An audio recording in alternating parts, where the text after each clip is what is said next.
photography, fine scotch, and fast cars with Michael Warshall. Stick around! Welcome to Business Edge Radio, the show that gives you tips, tricks, tools, and techniques about how to build a more profitable business, while at the same time creating your perfect lifestyle. It's a show about working less and living more. A few golden nuggets, a little bit of wisdom, and over 35 years of business experience to help you keep your edge. Lifestyle entrepreneur, best-selling author, internationally renowned business speaker, and daddy of three, Mitch Graff brings the heat with actionable techniques for building the business and lifestyle of your dreams. Now your host, Mitch Graff. Welcome, Unleashed Tribe, to another edition of Business Edge Radio, the ultimate brainstorming session for your business and life. I'm your host, Mitch Graff, and as entrepreneurs, business people, and employees, we are facing more challenges today than at any point in our lifetimes, which makes it even more vital that you have all the tools in your business arsenal and that you keep the edge of your sword sharp. If you are looking for ways to guarantee that you will be around in 5 years, investing in your education is the one thing that I know beyond a shadow of a doubt that will set you up for future success. And on today's show, we have a man that has taken his education to a whole new level. And if you are in the world of professional photography, you will have undoubtedly heard his name. For the rest of you, you are in for a real treat. Now, do you remember the commercials for the beer Dos Equis, the world's most interesting man? The commercials would show him gallivanting around the world on yachts and fancy restaurants, competing in sports, riding horses, and at the end of each commercial, it would show him sitting at a table with a few friends, and he would say, "I don't always drink beer, but when I do, I prefer Dos Equis. Stay thirsty, my friends." Well, I think that Michael Warshall is the new world's most interesting man, and I think you'll agree after hearing his story. The first thing you'll notice about Michael is his unique accent. Being born in Russia, then immigrating to Australia with his parents when he was all of 9 years old, then spending quite a bit of time over here in the United States has given him a distinctive and very captivating conversational style. Now, as you listen to the interview, I want you to hear his words, but more importantly, I want you to pay attention to the story underneath and behind his words. His journey to becoming not only one of the most recognized and accredited professional photographers in the world, but also one of the most admired entrepreneurs as well, has been filled with trials and tribulations, big wins, major setbacks, lots of good scotch and Lamborghinis along the way, and we touch on that during the interview. He's known as a status quo disruptor, an innovator, and he has blazed the trail for many photographers and entrepreneurs. From his humble beginnings washing cars and playing drums in a high school rock band on weekends, to working with clients like Mother Teresa, Rod Stewart, Tom Jones, the Queen of Malaysia, too many dignitaries, politicians, and tycoons throughout the Asian countries to mention, has taught him many valuable life lessons. The biggest one being that hard work pays off if you keep your vision smack dab in front of you. Decades, and I do mean decades, before it was a thing to make a video for YouTube showing your fancy cars sitting in your garage, Michael was actually living that lifestyle, not because he wanted to brag or show off, but because he wanted to have the quality of life that afforded him the ability to enjoy the finer things that our world has to offer. For over 45 years, he has been a professional photographer, owner of New Lab and ULAB, which is the largest photographic printer in all of Australia, until he exited that company in 2017 to quote-unquote semi-retire, and he is currently the chairman of the board at Emotion Holding. He makes his home in Melbourne, Australia with his beautiful and wonderful wife Barb, stays busy as a dad and a granddad, and doesn't plan on slowing down anytime soon. In fact, as this interview goes on, you will sense his energy level pick up when talking about his absolute love for the industry of photography, and his passion becomes almost palpable. Lessons we all can benefit from. With all of that, please enjoy my in-depth interview with the world's most interesting man, Michael Warshall. Hi there, this is Mitch Graff, the host of Business Edge Radio. would you do me a couple of very big favors? First, I invite you to subscribe, rate, and review the show on iTunes. This will help other forward thinkers just like you discover the show. Second, I ask that you share this show on your social media platforms. And third, I would love it if you connected with us on social at Unleashed Tribe on Facebook and Instagram, or log on to powermarketing101.com to find more great resources. If you could do this for me, you would be a superhero in my book, and I would be eternally grateful. This episode is being brought to you by the School of Hard Knocks. If you're anything like me, you know many people who have wounds and scars from battles won and lost in their life. We've all heard it said before that, oh, he or she is a student at the School of Hard Knocks, or the best lessons I've ever learned are from the School of Hard Knocks. Well, this prestigious university has some of the best alumni in the entire world, and the curriculum is more difficult than Stanford Medical School. You can't apply for admission, and you don't get to pick your classes. We all know that special person who always seems to be hit with adversity and obstacles, but always comes out the other end with a smile. Now, there's a special gift that is unlike anything they've ever received. As we all know, the School of Hard Knocks has one of the most difficult curriculum of any school in the world, and you now can give the gift of a PhD from this prestigious university. This authentic-looking diploma is printed on the same high-quality paper that the top schools in the world use for their diplomas, and comes with an official gold foil seal that will look great framed in any room. Signed by both the president of Perpetual Hard Knocks as well as the dean of adversity, this PhD degree will light up any room and become the center of conversation. The diploma reads PhD in Street Smarts and Learning the Hard Way, with a minor in Picking Yourself Up by the Bootstraps. This hard-fought degree is indeed a gift that money cannot buy. Get one for your spouse, for your boss, your parent, your best friend. Give them the gift that money can't buy today. For a limited time, when you place your order at www.schoolofhardknocks.net, you'll receive a special Business Edge Radio discount of 20% at checkout when you enter the code word EDGE. Once again, 20% off your first order when you use the code EDGE at checkout. And to sweeten the pot just a little bit more, I'm also going to include a complimentary digital copy of High Voltage Branding, Go From Ordinary to Extraordinary, as my gift to you. www.schoolofhardknocks.net. That's www.schoolofhardknocks.net. Get one for that person in your life who seems to have everything, or heck, get one for yourself. You've earned it. In today's business world, it is vitally important that you understand what I call the 7 pillars of business success, which are lifestyle design, time management, branding, sales, marketing, pricing, and social media. Regardless of what industry you're in, and whether you have a brick and mortar or you're only online, having a solid foundation in these skill sets will set you up for success down the road. And to personally help you with your journey, I've come out with the Business Edge podcast, which you're listening to right this second, and I've also written a book that I can highly recommend called Business Basics Bootcamp, the ultimate crash course, now available on Amazon.com, and will give you the 30,000-foot view of all these topics and many, many more. You know, reading is something that is slowly being replaced by videos and audiobooks or just scrolling through your newsfeed on social media, but I've always found reading to be kind of an escape from whatever is happening in the world. This book will help you slow down just a little bit so you can get your business house in order, so to speak, and get your creative juices a-flowing. Log on to Amazon.com today and get your copy of Business Basics Bootcamp, the ultimate crash course. You can search my name, Mitch Graff, or search the title of the book. In the dog-eat-dog world of business success, the weak will perish and the strong will survive. Which will you be? Michael Warshall, welcome to the show. Good morning, Mitch. How are you? I'm doing very, very well. You're joining us from Melbourne, Australia. So you're 9 a.m. your time, 4 o'clock my time Pacific. So we got a couple hours between us right now. Well, and as I described in your introduction, you are quite the accomplished businessman / photographer. In fact, you're probably one of the most renowned photographers in the entire world. That's to say a lot, because there's a lot of good photographers out there. And you live in Melbourne, Australia, and you can tell by your accent, the listeners can tell that you're not from Australia, you are from Russia. I was born in Russia, in Moscow.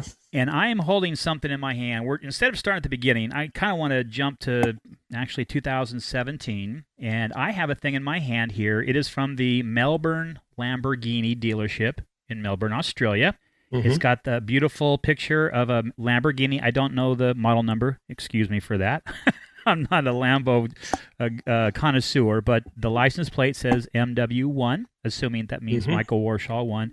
And you are in the background kind of walking away. So it's kind of a photojournalistic type of image. That's at the top of this handout. And then it says, as a special thank you for being a valued client, Lamborghini Melbourne has organized a deluxe photographic session together with a signed desk-size matted portrait valued at $880. And of course, it's compliments of you. I assume you donated this to the dealership. You get the people in there. You're going to give them an 8x10 print, and they're going to buy something else from you. I assume that. But the question I'm getting to here is, do you look at yourself as a better marketer than you do a photographer? That's a very good question. I've been asked that question many a time, and I think I'm a very competent photographer. When I look at photography, I'm as good as anyone out there, but I'm a fairly unique business person. So I've always looked at photography as something that I enjoy doing, because originally I studied chemistry, so I'm an industrial chemist. I got into photography because I didn't want to be a chemist after I finished chemistry. Yeah, I studied chemistry, and then when I finished chemistry, I got stuck into a laboratory doing research, and I remember there were 3 people there, and I said, where is everybody? And they said, well, this is it. And I think my life flashed in front of me, and I thought, holy, I'm going to spend the rest of my life in this room with these 3 people. Mixing chemicals in beakers. That's it. And I told my parents that I was going to be a photographer. Well, they freaked out, totally freaked out. I remember my mother said, but how are you going to eat? I said, I don't know, but I'm going to be a photographer. So I went back to college and I studied photography, and I found it very easy because of my chemistry background. But I also learned that photography in the what I call consumer space, because originally when I started, my first job was photographing cars, because my love has always been cars and people. So my first, when I was studying, I remember my first professional job was working for an ad agency photographing cars, because I thought, holy, I really love cars. But then I realized that cars didn't speak back to me, and I needed to photograph people. So then I realized photography was not a profession where, not in Australia anyway, where people just came to be photographed and they had to be incentivized. And I learned that very early in my career from American photographers who opened up my eyes. I had no idea about business. I knew I could take a good photo because people came to me. I had a fairly good business when I was 24 years old. I already had my first Porsche, so I thought I was very good, and I had a Hasselblad camera, so I thought I was wonderful. And then in the mid-70s, I went to the States and met some photographers who totally changed my outlook on photography. Not only the photography, but in the value of photography. And one in particular was a photographer in California by the name of Philip Cheris, who taught me the value of photography. I had no idea what photography is worth, but his studio was amazing. It was in Pasadena, just amazing. I learned all about packaging, presentation, and perceived value.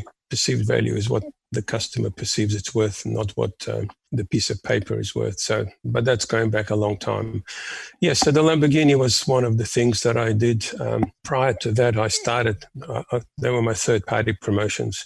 I was buying my car, my first Porsche, and when I bought the car, this is in the 70s, they gave me a basket with a book and some chocolates and a bottle of wine. And 2 years later, I changed my cars, because I generally change my cars every couple of years. And they gave me a similar basket. And I looked at it and I thought, I've already got a basket. And I said to the gentleman, I said, so how much do you spend on this gift? And he said, $150. So I said, well, I'll tell you what, I said, you give me the $150 and I'll give you a certificate for a photography session with a portrait valued at $1,000. So he said, oh, that sounds good. So in those days, they were selling quite a few cars. I think that nearly 40 or 50 Porsches a month, which is big for Australia. And every time they gave out a certificate, I got $5,000. So I said, okay, it's a good model. Got something. So I You're onto something here. Yeah. So most of my, in marketing I spend most of my time reading books on sales and marketing and business. And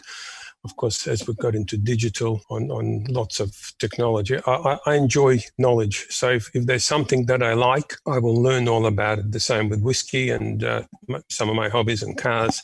I need to learn all about the way things work. So yes, the Lamborghini was one of the dealerships. I did that with Lamborghini and with Ferrari and with Aston Martin and all the high end, because I figured anyone who can buy a car that's worth hundreds of thousands of dollars deserves a beautiful portrait by me. So they deserve the best, right? That's true. And I would consider you definitely an innovator and an out-of-the-box thinker. There's a lot of great photographers out there, a lot of them that are better than you, hands down. Correct. But I will bet you a dime a dollar that there's not a whole lot of people that are out marketing you, whether it's be in Australia or the United States or anywhere else in the world. When you were growing up, obviously in Russia, things were very constricted there. You weren't allowed to be the entrepreneur that you can be today. Well, in Russia, I was just a young kid. We came to Australia when I was, 9 years old.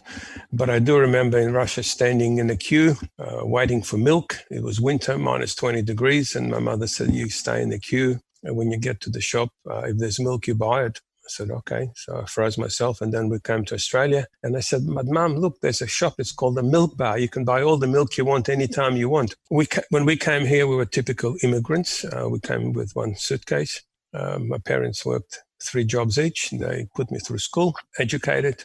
I never went without. We lived in a 1-room apartment. Even at school, I was entrepreneurial. I remember I would have been 10 years old, maybe 11, and I wanted to get some money. And my parents said, well, you can deliver newspapers like all the other kids do. You had to get up at 5 a.m, get on your bicycle, and then you drive and you deliver newspapers. In those days, we had pounds and shillings before dollars came into Australia. I would earn £2 delivering newspapers. And I said, that's not really what I want to do. So I walked down the street and I saw all these houses with cars. I said, this is sort of cars I'd like to sit in. So I knocked on their doors and said, look, I wash cars. I'll wash your car for £0.5, 10 shillings. And they said, okay. So I used to wash cars on a Sunday.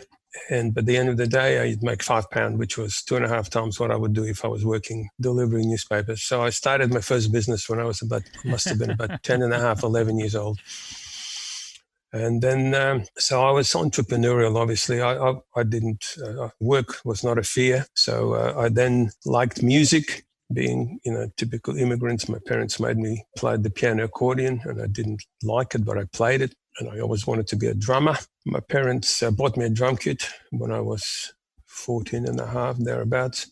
I really wanted to play professionally, so I went and learned from one of the best drummers in Australia. He happened to be in Melbourne. I then learned how to play music properly.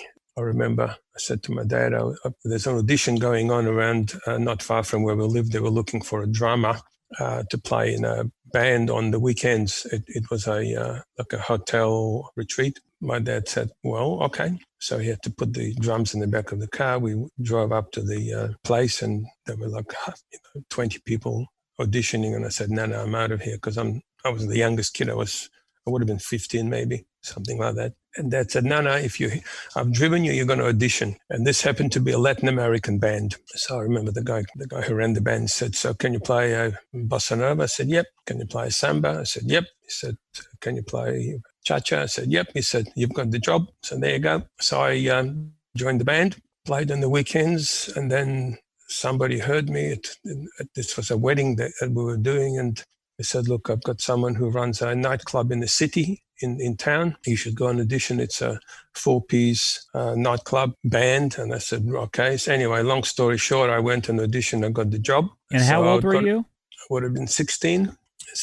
Probably 16, maybe 17. So I got the job playing in a nightclub, and I thought, wow. So I would get dressed up in a dinner suit. I would play, and I would be fed a la carte, and I would meet all the people with the beautiful daughters. I thought, what a job. Amazing. And at that stage, my father was working in a factory. He was earning, it was pounds. So it would have been 1960, I would have been 16. So he was earning, I think, £47 a week. And I was playing in a band after school, earning £55 a week. So I thought, wow. So this is where we move into photography. So there was a guy who used to come in and he would walk around the tables. He would photograph all the people, go into this little room, and he would come out probably 20 minutes later, and he had black and white prints, and he would go and sell them for 10 shillings each. And I sat down there one day and I counted, and I said, he's making more money than me. I said, I wonder what he does in that room. So I got to know him and went into the room, and of course he was doing black and white. He developed the film, still wet, and then he had a stabilizing machine. He'd run the paper through it and put him in a folder, and 10 shillings. So I watched him for about 3 or 4 weeks, and I said, sure, I can do this. So I remember I approached the owner of the nightclub and I said, I forgot to tell you that I'm also a photographer. So I can play in the band, and then during my breaks, I'll go around, take all the photos, and I'll give you 10%. He said, that's better than what I'm getting now. So I became a photographer. So I used to play in the band, and during the breaks, walk around. So my income doubled. And what was the camera you used back then? It was, he had a half plate, single 6x9 centimeter, 2x3 inches, something. I can't remember the brand, but it was a plate camera. Not this is because you had to process them in clips. And the film didn't even dry. It was still pretty wet. You put them in an enlarger and you would expose it onto the black and white stabilizing paper. You'd run it through the stabilizing machine, and the print would come out within, 30 seconds. So that's how I got my photography bug. And that was in the early 80s? No, late 70s. No, this was in the 60s. This was in the 70s. No, it was 1966. I was 16. Would have been 1966. 67. So I was still at high school. Still in high school. And you're photographing at a nightclub on weekends, playing in the band, and you were living life and living it good. Couldn't complain. Well, I mean, I did what I wanted to, and I enjoyed myself. Well, and I think that's the key, isn't it? That no matter what we do in life, whether it be to be a president of a business or a teacher or a bricklayer, you have to love what you're doing. And if you don't, you need to find something else to do. And you've been doing this for 45 plus years, and you still are as passionate today as you were back in those days when you were 16 years old and didn't know what you were doing very much, but you still did it. You made some money. You said, hey, there's potential here. And there's tons of gurus now online that are flashy, and I'll use that term. They'll show their Lamborghini and their Porsche in the background, and look at, I'm living the high life, living on the beach. Michael, I can attest personally that you've been living this life decades before it was a thing. It's been part of your persona. You're a man that likes single malt Scotch, and I want to ask you in a couple of minutes where you got that affinity for that. But you like the finer things in life, and it's not because you want to flaunt or you want to show off or you want to say, hey, look at me. It's because of that quality of life that you have built your life around. And tell me how that kind of came about. What age were you when that became something that you said, you know what, I want to be the high end. I want to live on the top floor. I want to be the pretty woman, the Richard Gere line. Why do you live on the top floor? Well, because it's the best. Plain and simple. I don't think I actually thought of it like that. I always thought of things, I wanted to do what I enjoyed doing. So that was my driver. So when I get up in the morning, I had to be excited about what I do. So what I learned is when I did the things that I enjoyed doing, whatever they were, and I could bring value to someone because of what I did, be it playing in a band or wash a car. The value was I washed their car. I had a great time because I was sitting in Mustangs and I'm 10 years old and people paid me. So I said, okay, so I have to bring value to someone. It's not because of anything else. Photography was the same. I brought value. I happened to be good at it because all my life I was a science student. I never, ever studied humanities or photography. So when I did photography, when I went back to college, I remember the actual photography part was easy because that was science. And I remember they said to me, you have to do a humanities subject. I said, what? They said, humanities. I said, what's that sort of thing? He said, well, here you have a choice. You can do languages or you can do psychology. I said, well, I can speak a number of languages. I said, I'll do psychology. That was the best thing I ever did. I studied psychology. And when I went through and I learned about Maslow and human behavior and why people do things that they do, I said, that's interesting. That led me to do some courses. I would have been in my 20s then on body language. Then I learned about what people say and what people mean are two different things. But I did it because I enjoyed it. It wasn't because I wanted, I had no reason except for wanting to learn how to do that. And that's been my whole life has been based on, I don't understand when someone says to me it can be done, or it's too hard, or no one else has asked the question. I've had this happen to me my whole career. We were in photography. When I got into photography, we were one of the first labs in the 70s to put in roll-to-roll paper processing. I went to the States and I saw some labs, and I moved into putting in machines that printed on roll paper.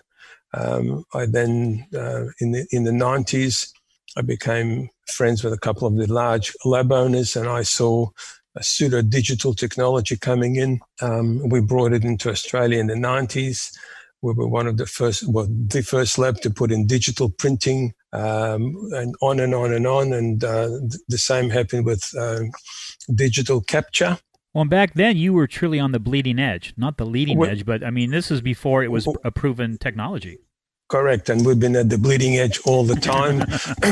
We moved into indigo printing. This is back, it would have been, 10 years ago, whenever. Which is Hewlett-Packard's big, fancy, heavy-duty digital press, right? Correct. And I saw some technologies, and I thought, this is pretty good. It prints.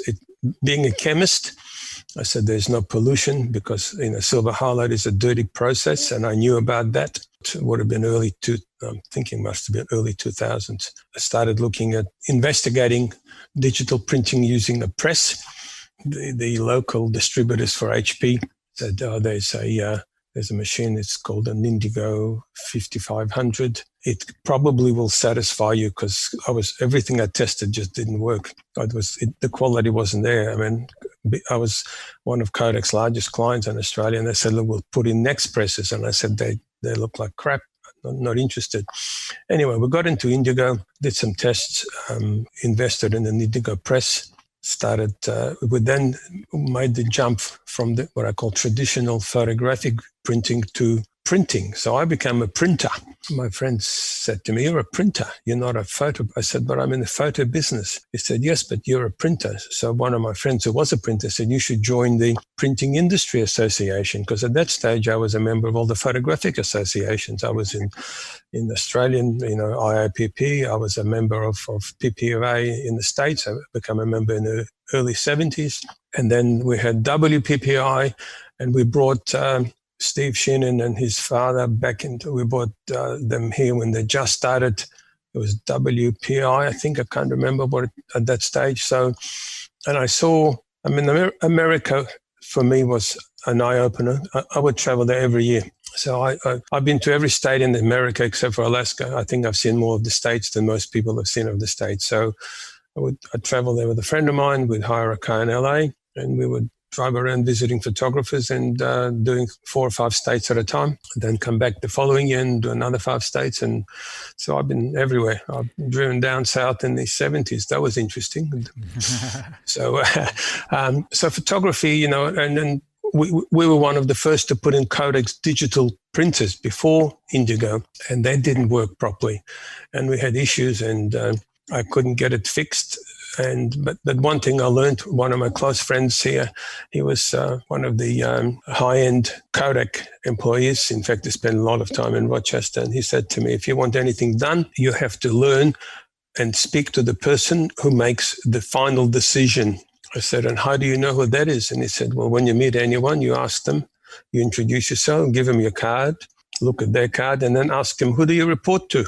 Until you get to the person that is the person they report to. And I learned and met these people, and every time I had major issues, in fact, I remember at Kodak, I had some major issues, and I rang the VP at her home in San Diego, and things got fixed. The same happened with Indigo.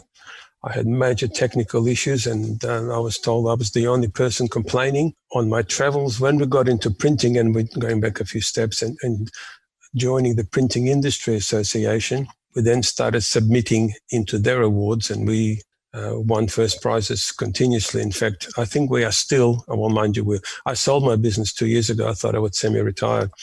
But we became the most awarded digital printer in the world.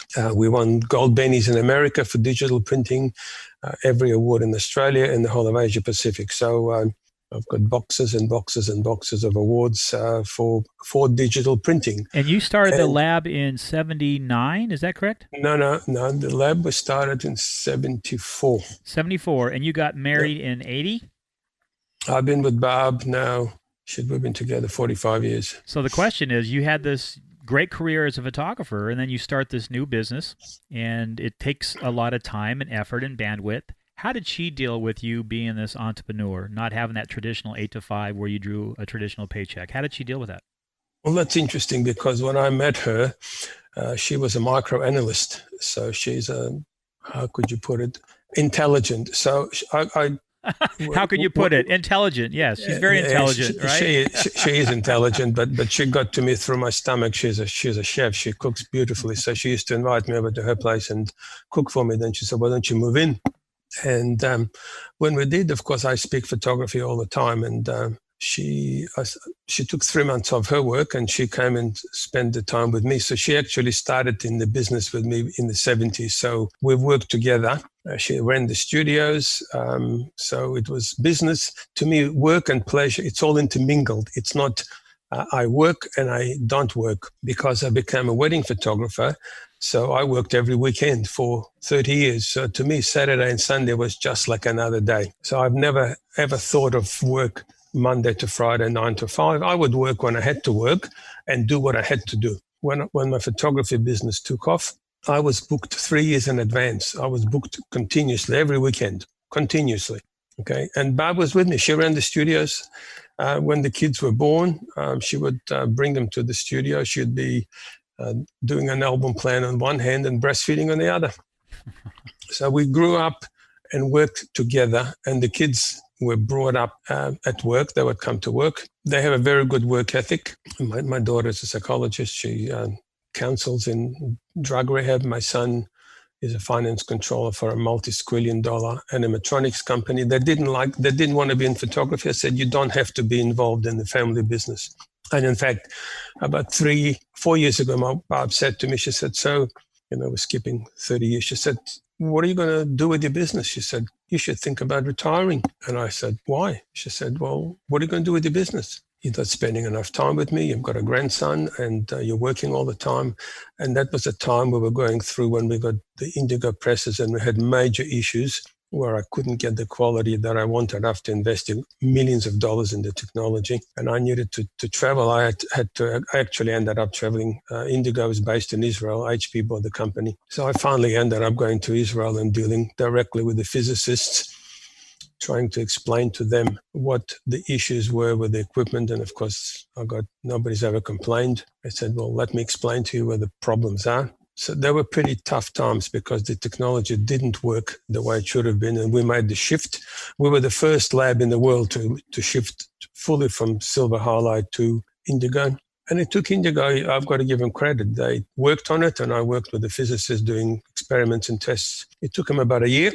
A new ink was invented called LLK, which is the light black. And when you use that ink, which is the seventh ink in the indigo, you end up with a print that's better quality and better dynamic range than silver halide, believe it or not. You have to push. And when people said to me, it can't be done, or in fact, one of the high-end managers in Australia said, what you're asking for is above my pay grade. And I said, well, whose pay grade is it? He said, well, it's you got to speak to the top. And I said, I met the gentleman because he presented me with the awards twice, once in Germany and once in Bali. We won first, second, and third prize, I think, for digital printing. And you've got to give them credit. They listened and they said, well, I've never heard of this, but they investigated it. They sent a team of engineers from Israel who lived at the lab for weeks, made inroads, but it wasn't still perfect. In fact, if you Google New Lab and HP on YouTube, there are videos they put out on showing how the technology was, what we come out with. So I do things that I believe need to be done. I work with people. Generally, I try and surround myself by people who are smarter than me in what they are experts at. But I can definitely tell them what I want done. It's like with automation. I can't write code. but I understand the process. So I'll explain, this is what I want you to do because this is where I want you to go. And you write the script or the code or what has to be done. And this has been my whole career. When people said, you can't do it, I said, yes, you can't do it, but we will do it. Well, I think that's one of the callings of a true entrepreneur, and that's one of the signs is that you put people around you that are smarter than you, and you delegate and let them do their job. Just stay out of their way. And you Correct. Can't micromanage. And I think that in your career, in 45 plus years, you've managed to do that. And you've seen recessions, you've seen all kinds of ups and downs in the economies all around the world, not just in Australia. No, it's very true. But see it's the old saying, I can't remember who said this to me first, when the going gets tough, the tough get going. So I remember, you are perfectly right. I remember my business was thriving in photography in the 70s and the 80s, thriving. We were just killing it. When I come back from the States in the late 70s, with the things that I learned, we set up new presentations, and we had no competition there for 10, 12 years. And then in about 1988, my business died. And I went into shock. I thought I did something wrong. I said, I can't understand what's going on. The weddings that I was doing, all the big weddings, they were smaller. People were now arguing and complaining about prices. I've never had that. And that was that first recession that we had in Australia in 1988. So I remember at my studio, I put a big sign, we're not participating in this recession. I love it. Well, it's true. It's true. And then people laughed. And then I had a client. I had 3 studios at that stage. And I had a client, a Chinese gentleman, who would come in every year around Chinese New Year time, which is around February. He would have his family photographed at my studio, and he would spend $10,000 every year. And his whole house was covered with my portraits. And he came in the same year, still spent the money. He said, you know what, I've got family in Asia. You should go and photograph them.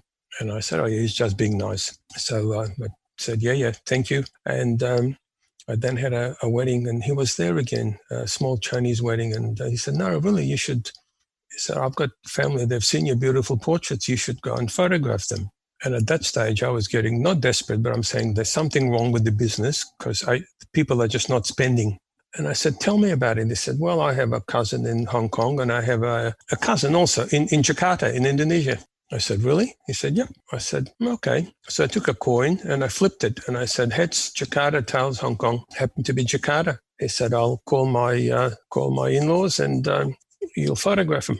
I said to my wife and my friends here, I said, I'm going to Indonesia. I said, why? I said, well, I've got this client who used to come to my studio, still does. And every year he comes in, he spends $10,000. So what's the worst that can happen? I said, if his cousin's there, he'll probably spend $10,000. I packed my rollies and 3 Elinchrom flashes. I took a 16, 20, 20, 24, 24, 30 canvas print in a tube, and I went. So this guy actually organized his cousin, impeccably dressed family turned up. I photographed him, and then I went, holy moly, how am I going to show him the proofs? Didn't think of he needed to get the film process. I still film at this stage. I said, oh, okay. So I made some inquiries, and I found a lab, and this is Indonesia in 1988, I think. Anyway, they processed my film. I got some proofs made and got the people back a day later and showed them the proofs, and they ordered the pictures. And I'm learning. See, I thought it was pretty smart, but I didn't have any idea. And they said, so how much is this? And it came to a large order. It came to about $15,000. And I said, $15,000. And they said, oh, and what currency is that? I said, excuse me? I said, Australian dollars. And said, is that all? Well, of course, in those days, the US greenback was 57. We were 57 cents to one of yours. So and I remember I said, so that's fine. And with hindsight, said, you should have said US dollars, right? Well, the next session I did, but I didn't know that. So I said, they said to me, and how do you accept payment? Well, I've never heard that because in Australia it was always, can you make it cheaper? You have a discount. They just said, hey, accept payment. And I said, well, you can, I thought about it. I said, well, you can transfer, the funds, or you can cash. And I remember they said, our driver will bring you the cash tomorrow. And I'm thinking, a driver will bring me the cash tomorrow. Never heard of that before, but that's fine. So they signed, they placed the order. And so I rang home. I rang my wife. I said, "Barb, I've just had a sale and it was like $15,000. She said, "Really?" She said, "Have you been paid?" I said, "Not yet." She said, "How many times have I told you? It's not a sale till you get paid." That's right. So I get a phone call that evening. So in Australia, when you get a phone call from the clients in the evening, it was called buyer's remorse, and they would cancel the order. So they said, "Oh, wow.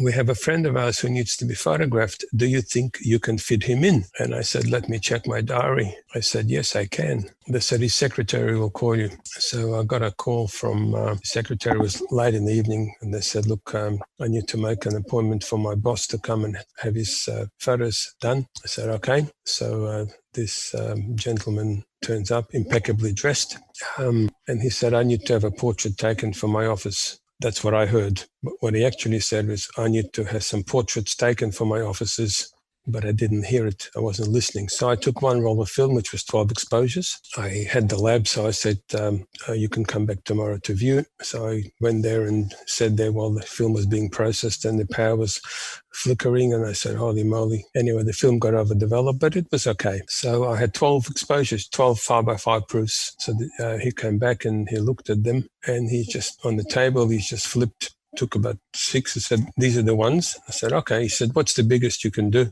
Well, I've never had that question in my life. It was always, "What's the smallest you could do?"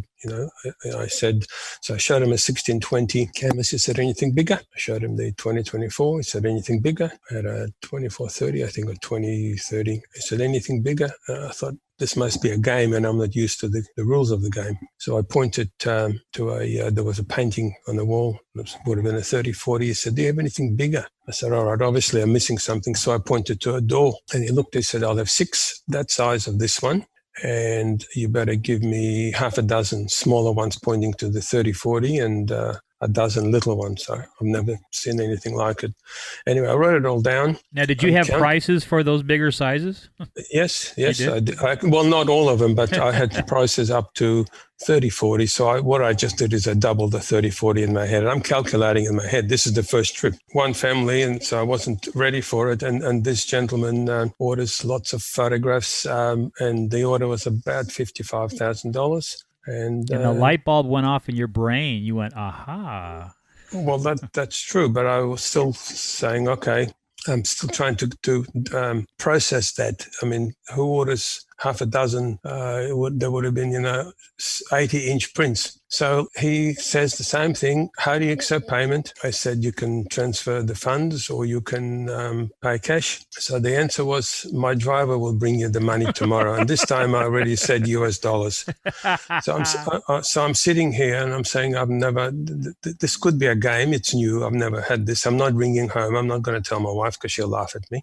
And that we then went on to that evening, and I found myself a bottle of scotch at the hotel. And I'm sitting there going, this has been an interesting episode. And I said, this is not going to work out very well, because the worst that'll happen is my wife told me not to go, and she is going to nag me for the rest of my natural life. I should have listened to her. She probably was right. And this gentleman who I photographed in the afternoon, by the way, he was in banking. He was a senior vice president of one of the banks. He had multiple offices. That's why he had multiple prints. He rang me and he said, I had a good time and I have my friends in town and the kids are here from university in England. It's the Sultan of Yogyakarta. Can you fit him in? I said, let me check my diary. So I said, yes. So the following day, impeccably dressed family came in. They were really, it was a pleasure working with people. They really put time and effort. I can't remember, but I think he said I said, I didn't think there were any sultans left in Indonesia. He said, yes, he's the last of the House of Solo, because I thought most of the sultans were in Malaysia and in Brunei. Anyway, I photographed them, so I can't remember what they spent, but I'm still sitting here, no money. And the following day, I have to pack and go home. Then knock at the door, and there was a young gentleman standing there in a white suit, and he said, I have something for you. He had a big brown bag, and he said, I need a receipt. And this was from, I think, the first session. They paid me in local currency, which was a rupiah, and there was millions there, and it was like monopoly money. So I'm saying, I can't understand.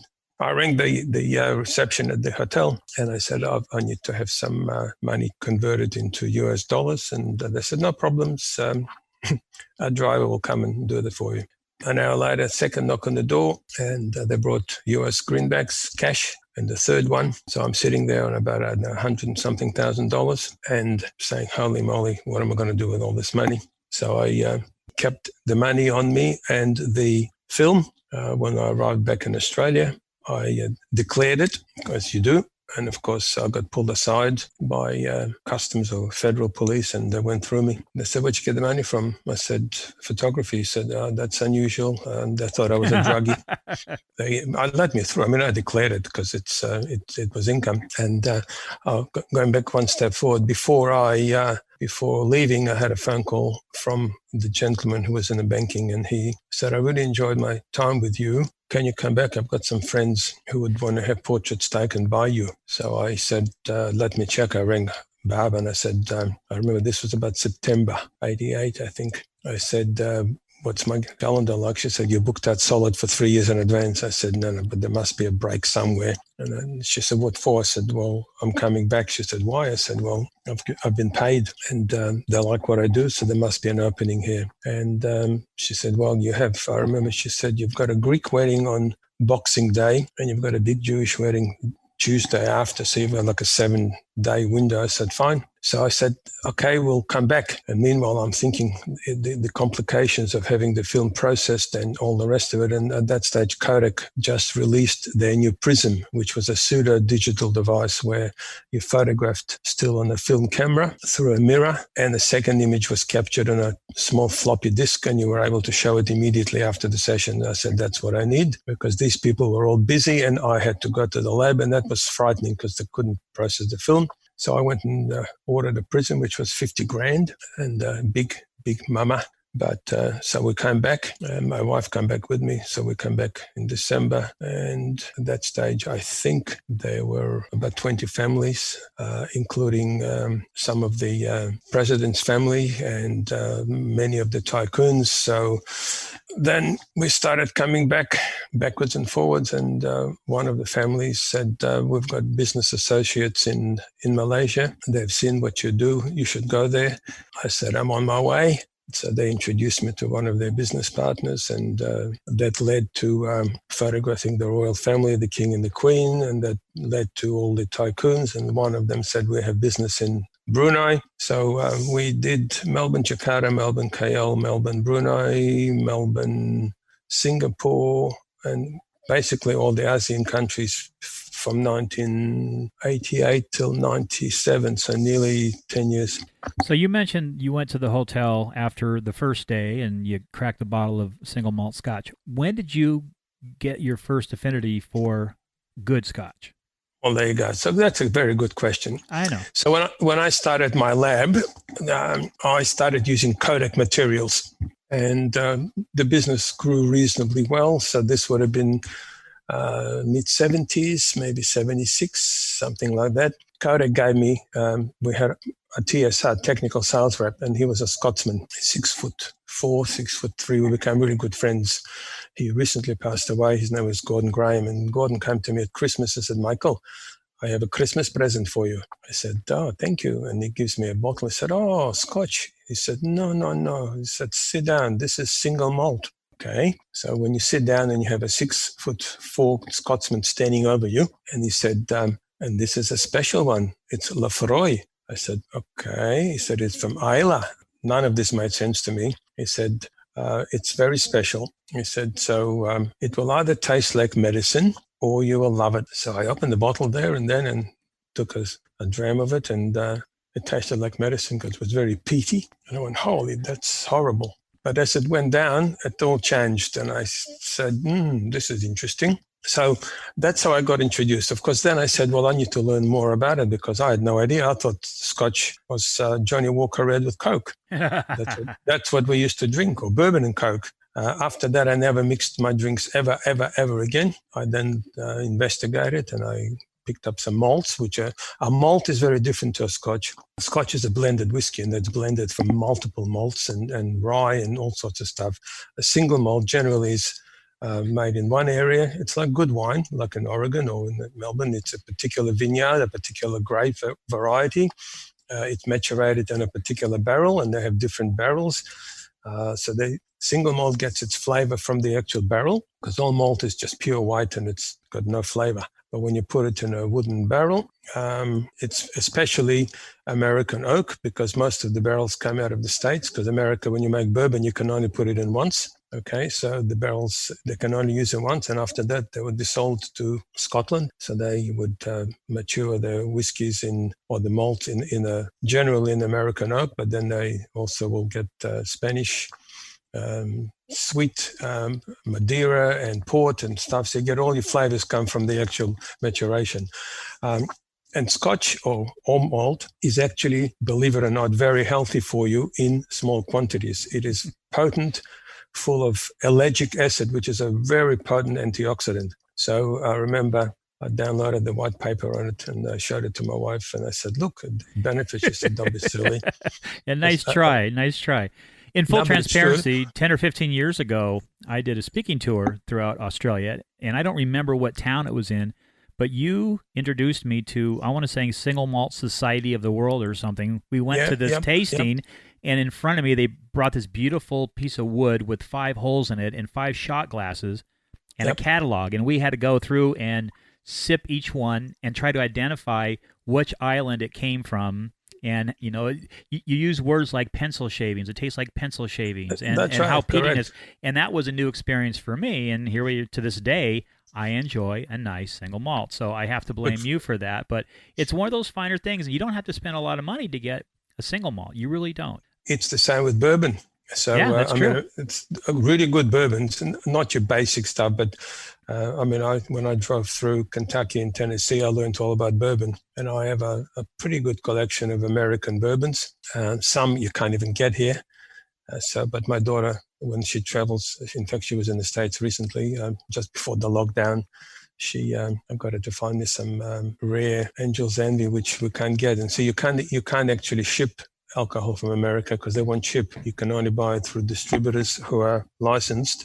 And some of the small specialized distilleries, they don't sell to these people. So you can only buy it if you go to the States and you find a shop and you buy it. But it's the same. If you acquire a taste, and the same with single malts. I mean, they're very enjoyable. And as I said to you, in Melbourne at the moment, it's very cold cold nights. I put on an open fire. You sit and you listen to good music and you sip on a good malt and enjoy life while you can, because you don't know what tomorrow has for you. So when you get up in the morning, you have to be excited about having the ability to get up, be healthy. That's one of the most important things I've learned. And I try and look after myself, and I eat reasonably well. I do eat well. I walk. I do 10,000 steps a day. And before the lockdown, I'd go to gym and train twice a week. So, and you had mentioned living life and getting up and doing the things that you love. The discussion that you had with Barb, I think you downplayed it a little bit. This is before you sold your lab in 2017. The discussion was actually you and her talking about, and I think it was you that brought this up, you only had about 14 years left to reach the average lifespan of the Australian male. And I mean, that's kind of a heavy part of the conversation, but talk to me about that discussion that you had with Barb, your wife, and what happened soon after that. Well, she said, what are you going to do with the business? I said, never thought of it. She said, well, you've got your kids aren't interested. What are you going to do? You have to sell it. And what was the volume of New Lab at that time? And New Lab is N-U-L-A-B. You had mentioned that earlier, but it's N-U-L-A-B. So, I mean, in the optical days, when we were analog, we had 140 staff and we were 40 staff in digital. So I said, okay, so let me see if I can sell the business. But of course, we were the largest lab, so it's very difficult. And I thought we could probably sell it to a printer because we were actually in the printing business. Our customers happened to be photos. So I brought them across from traditional silver halide to indigo printing, which a lot of them complained about that. It's like when we went digital, they said, it can't be as good as film. If you go digital, we're never going to send our work to you. Well, of course, things changed and they did. And then the same happened with indigo. They said, it can't be as good as silver halide, so we're not going to give you any work. I said, that's your choice. I said, this is the future. I said, silver halide is, as I know it, is a dying business. And silver halide meaning film.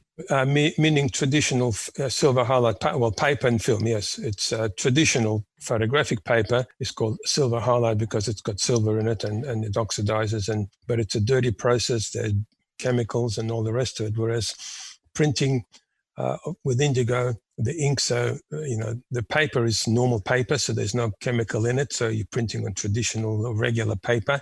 So it's a much cleaner process, biodegradable, no pollution, it's clean.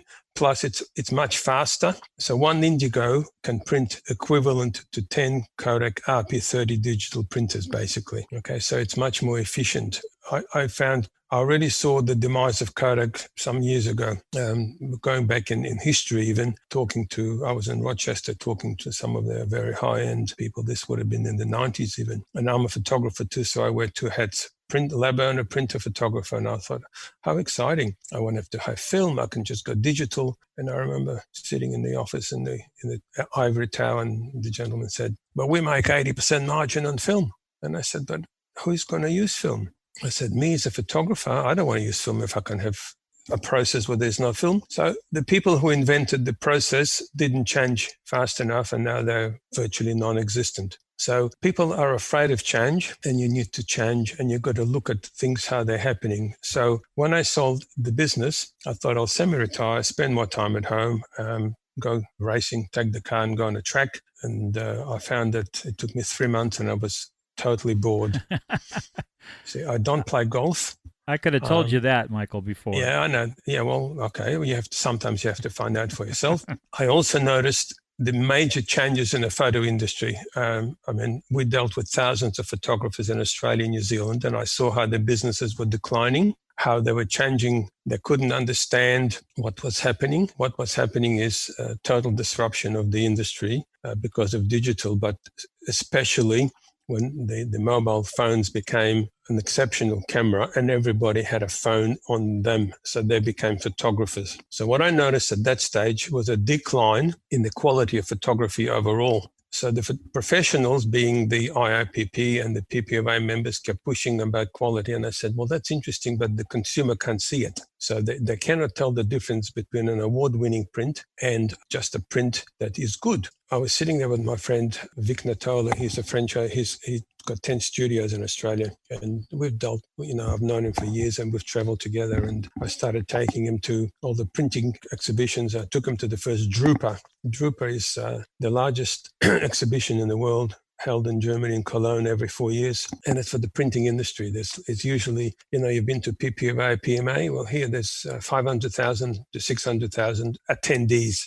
So you're talking serious stuff. And he said, why do you want to take me there? I said, you need to see what's going to happen to our industry. I said, our industry is in total disarray, and it's going to be disrupted to a point where I said, I'm not even sure if we can keep up with the change. So as we learned and we traveled and we saw, he saw the technology changing and digital becoming mainstream. And you actually made a comment in one of your podcasts I was listening to about the photographer being everything. They spend their time, wasting their time sitting in front of computers, retouching files. And I said, so the new generation of photographer, I said, doesn't understand what the customer wants. They keep talking about, they want to sell them stuff that we used to make and built our businesses on, but the new customer doesn't want that. The new customer doesn't want an album, we thought, because they were booking, and I noticed all of my clients doing less and less work, booking fewer weddings and selling fewer albums. So I said, well, we still have a pretty good market in Australia. So there's 120,000 weddings a year. I said, Vic, we've always built our business on two questions. Who is the customer and what does the customer want? I said, we need to find out who is our customer,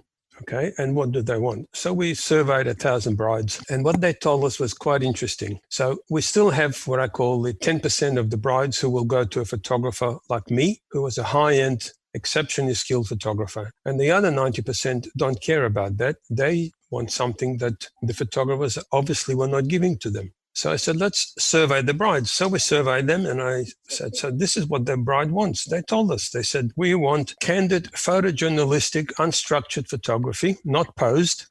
We want the images within 24 hours to share on social media. That's what we want. And we don't want to pay more than $2,000. I said, well, that's interesting. I said, I understand how we can do that. I said, so if we can give the bride, the new bride, that's the 90% of the customers, not the 10% who go for the high-end stuff. Let the photographers who are doing the high-end fight for it, because they're all fighting for the same small number of weddings. And the same in America. I'm close friends with many photographers in La Bonus. It's exactly the same. And I said, so the bride wants photography, simple. They want to record sort of Cartier-Bresson, capture the moment. They want images to share on social media. I said, okay. I said, but I'm old school. I said, to me, if they don't have an album, they really have nothing to look at.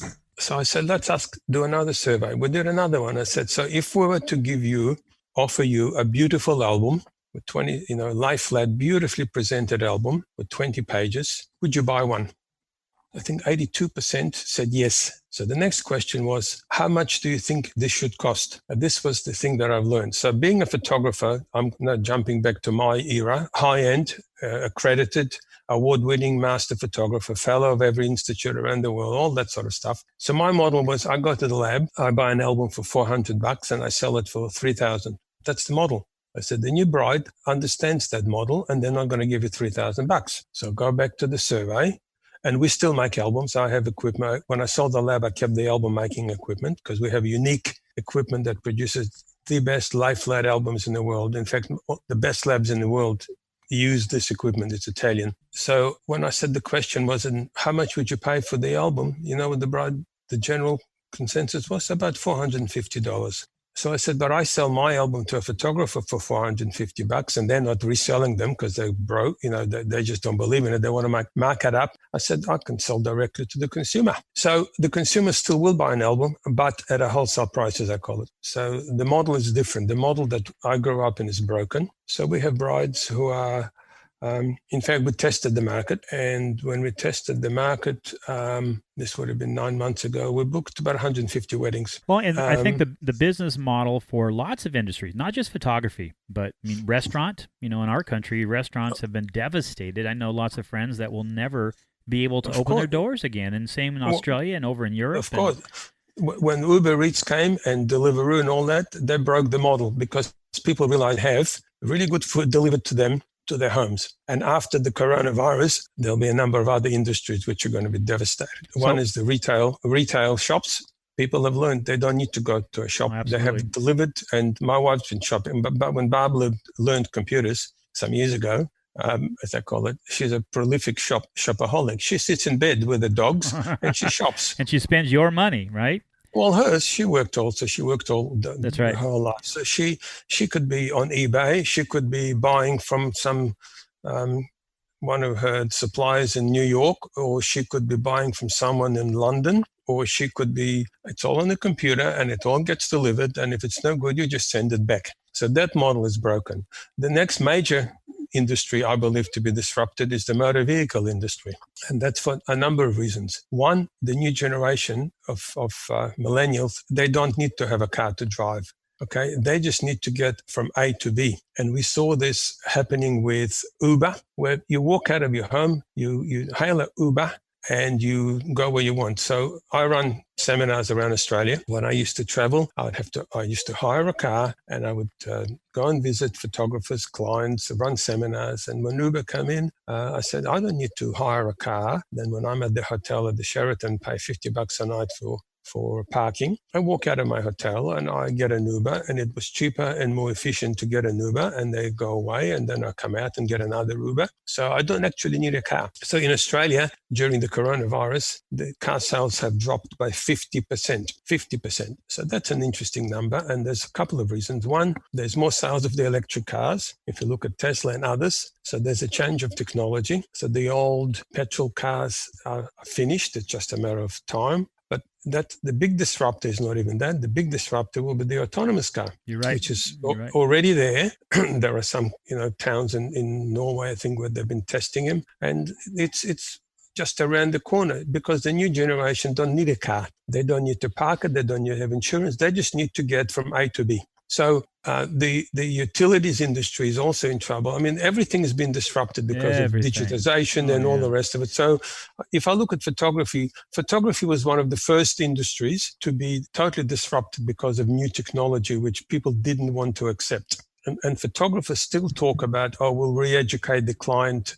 You will not re-educate the client. They're not interested in what we are interested in. Some of them will understand and will be educated enough to go to a high-end photographer and spend money. So when we launched our new business called Emotion Wedding Photography, which is a totally online business, after we booked the first lot of weddings, we then realized that we need to automate to the stage where we have no human involvement at all, except for the actual photographer turning up to take the photos, which is what we've done. We've invested hundreds of thousands of dollars. And it's interesting, we decided to sell 25% of our business to investors, okay? So we've sold 20% already, and the investors are all high-end photographers and there are very few who actually have money. They've paid hundreds of thousands for the shares. They're photographers because they can see, they're not silly, they can actually see that the industry as they knew it is changing, okay? So we then invested in automation for file processing. It's called artificial intelligence. You don't need people. And we deliver the files. The wedding's photographed. It goes through our system. Within 48 hours, the customer gets all their files delivered directly to their mobile device. And 10 years ago, that wasn't even a thought. I mean, that wasn't even a business model. Well, actually, even worse than 10 years ago. If 3 years ago, maybe 3.5 years ago, if you would have told me that somebody will book a wedding photographer online without meeting them, I would have said that would never happen. That's right. Or an insurance agent, or correct. I mean, it's all industry. Any of that, you don't need to. You don't need to meet them.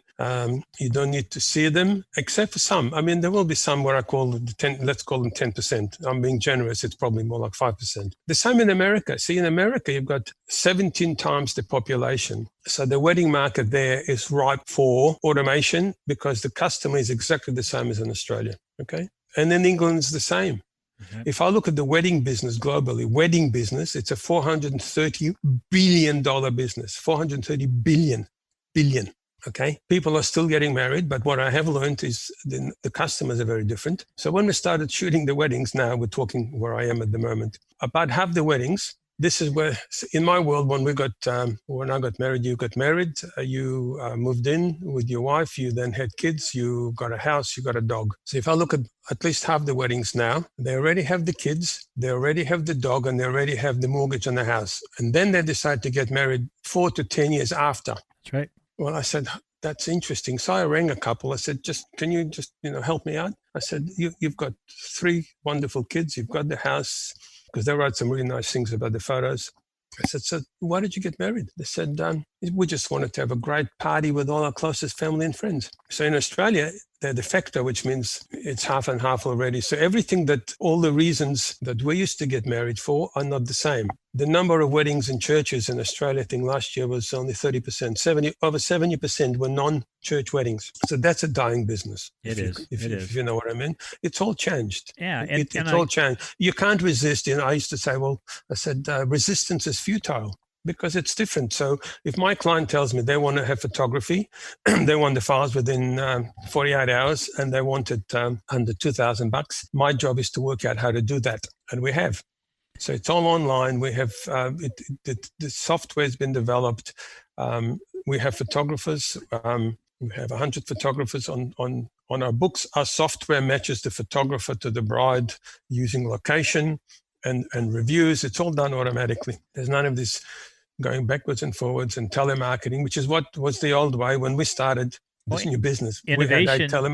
Innovation is happening right before our very eyes. And correct. In a healthy economy, 96 out of 100 businesses won't be around in 10 years. I mean, that's just a fact that we've all heard for decades. Yep. 95 out of 100 people will not be around. What's happening right now is the weak are going to go away. I don't care what industry you're in, the businesses are going to close down worldwide. But it's an opportunity. I've been looking at this. It's an opportunity for people to market smarter, market in places that you haven't marketed before, rebrand, reinvent, reinvigorate, come up with some different and new ideas that are completely out of the box than anything you've ever done before. And photography is no different than any other industry.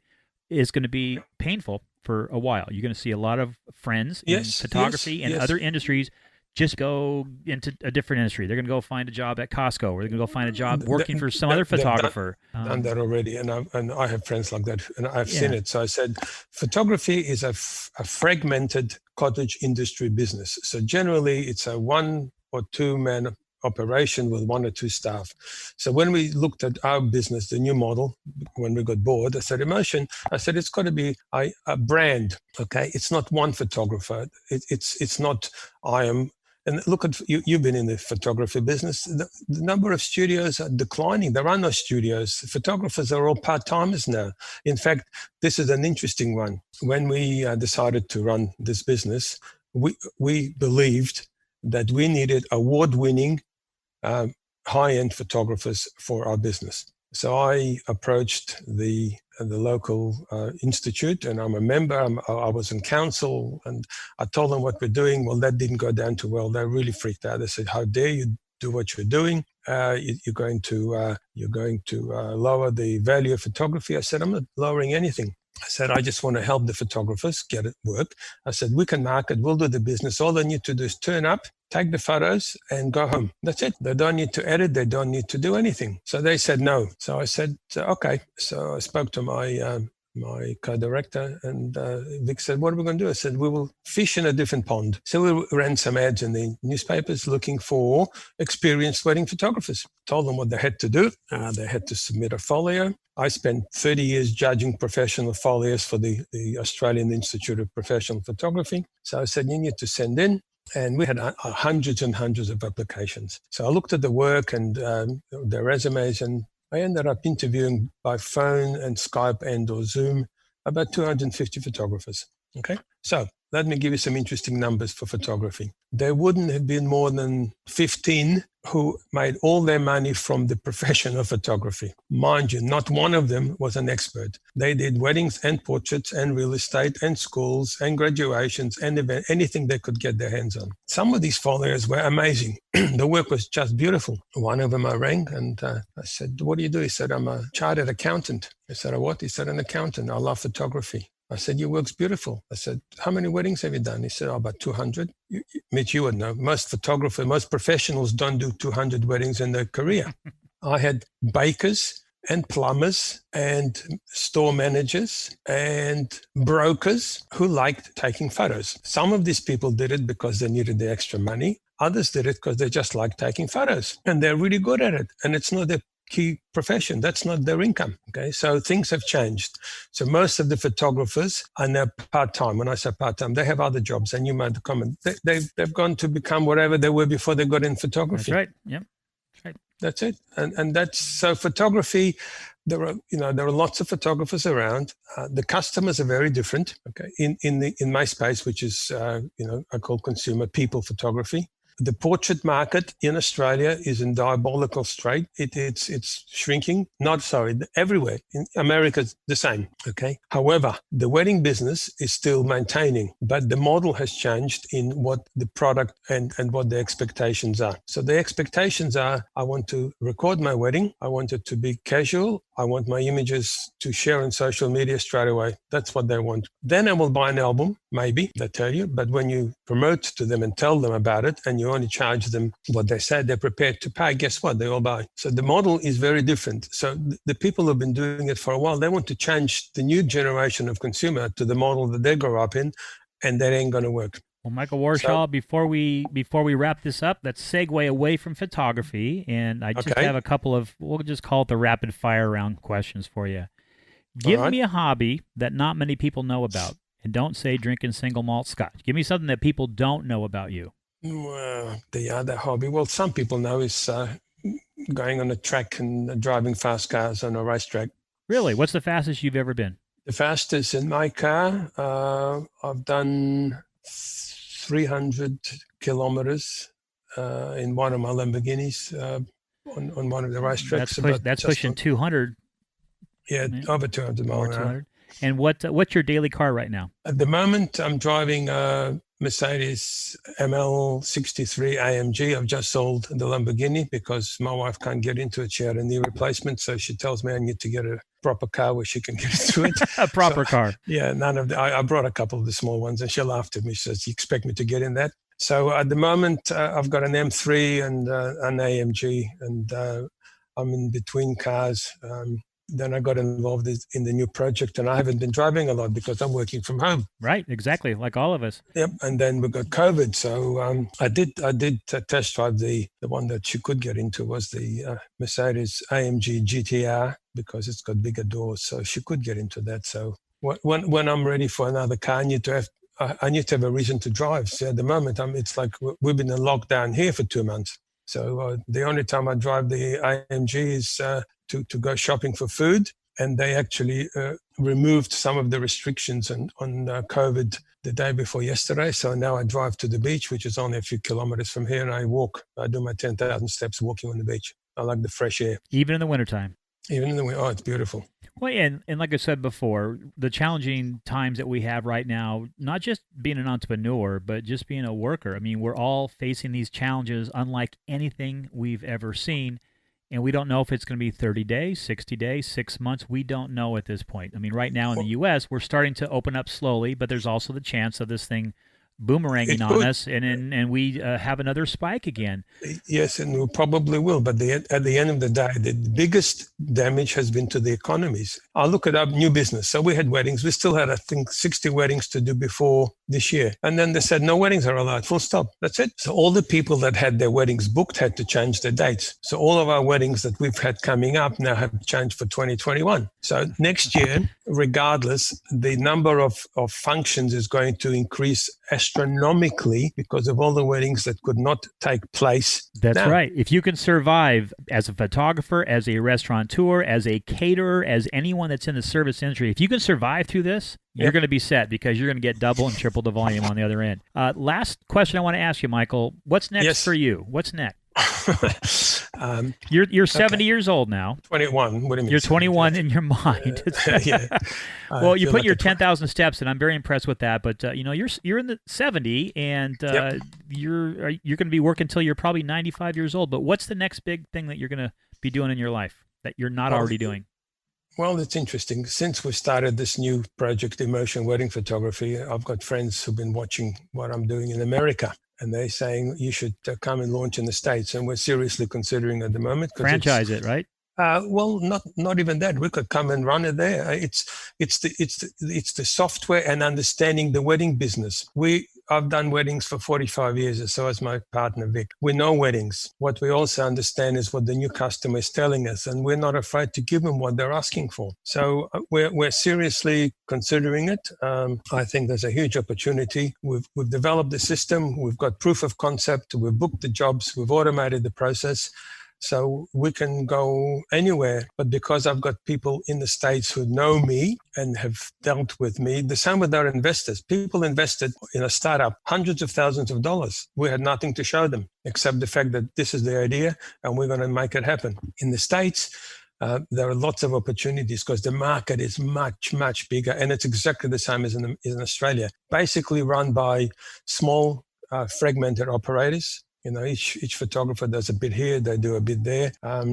There's no cohesion, there's no major umbrella. So we believe that if we do that in the States, and the market there is huge. I think the photo side is about 70 billion, okay? And there are no major players. In the States, there are no major players in this space at all. And if you look in the printing space, the same has happened there. You had LifeTouch and Shutterfly, and they're putting photographers off because schools were closed. Things can change overnight, Mitch, but weddings are still going on. So what stopped is the parties. People are still getting married. We had people just getting married because you can have up to 10 people at a wedding. So they're going to wait. And I think in Australia, if everything goes right by July, they'll go back to 100 people. So the wedding business will be back on. The States will be the same. We'll see what the spikes are. But like every pandemic, it will go through it and it'll come out on the other side. But in our business, I'm excited because I think there's a huge opportunity in the States for what we're doing.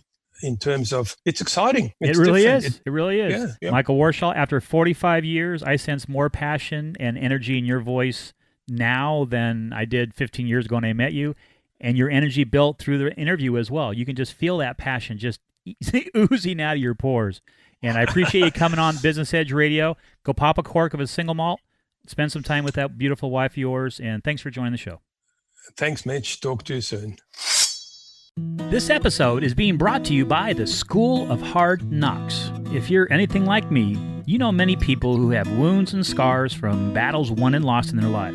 We've all heard it said before that, oh, he or she is a student at the School of Hard Knocks, or the best lessons I've ever learned are from the School of Hard Knocks.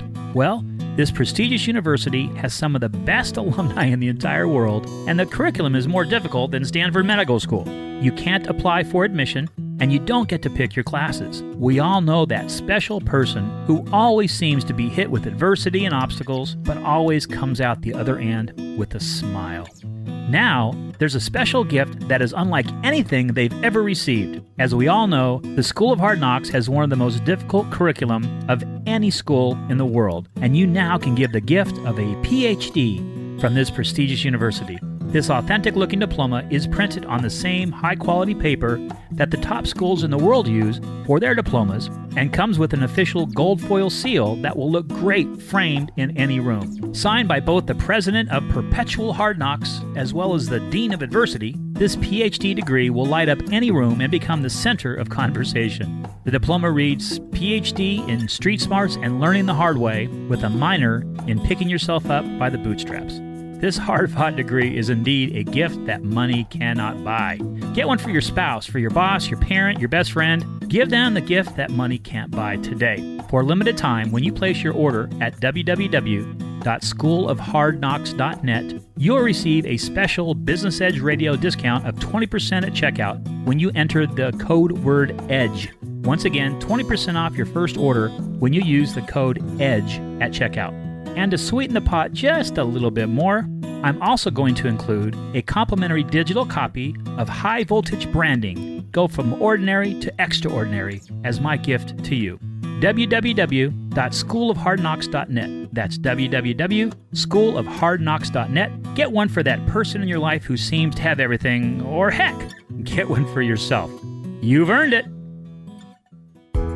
In today's business world, it is vitally important that you understand what I call the 7 pillars of business success, which are lifestyle design, time management, branding, sales, marketing, pricing, and social media. Regardless of what industry you're in, and whether you have a brick and mortar or you're only online, having a solid foundation in these skill sets will set you up for success down the road. And to personally help you with your journey, I've come out with the Business Edge podcast, which you're listening to right this second, and I've also written a book that I can highly recommend called Business Basics Bootcamp, the ultimate crash course, now available on Amazon.com, and will give you the 30,000-foot view of all these topics and many, many more. You know, reading is something that is slowly being replaced by videos and audiobooks or just scrolling through your newsfeed on social media, but I've always found reading to be kind of an escape from whatever is happening in the world. This book will help you slow down just a little bit so you can get your business house in order, so to speak, and get your creative juices a-flowing. Log on to Amazon.com today and get your copy of Business Basics Bootcamp, the ultimate crash course. You can search my name, Mitch Graff, or search the title of the book. In the dog-eat-dog world of business success,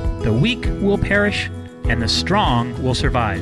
Which will you be? Man, oh man, what a fascinating story of resilience and stick-to-itiveness from Michael Warshall. As I was listening to this interview a second time, it struck me how absolutely in love he is with the industry and has been a student his entire career, always wanting to learn more about how he can stay competitive and stay one step ahead of the competition. My biggest takeaway was that we need to stay laser beam focused on what our goals are and then methodically figure out how we can attain those goals. Great wisdom from one of the industry's great ambassadors. Well, that will do it for this edition of Business Edge Radio. My parting shot today is this: the only person you are destined to become is the person you decide to be. Ralph Waldo Emerson.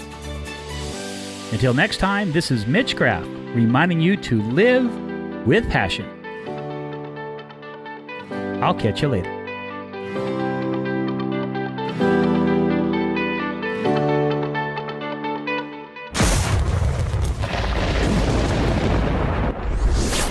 Thanks for hanging out with Business Edge Radio. If you enjoyed today's show, we invite you to subscribe, rate, and review. Then hop on over to www.mitchgraff.com to get even more meat and potatoes. We also invite you to follow the show at facebook.com/Unleashed Tribe. The most valuable asset that any of us has is our time. And we thank you for choosing to spend some of your precious time with us.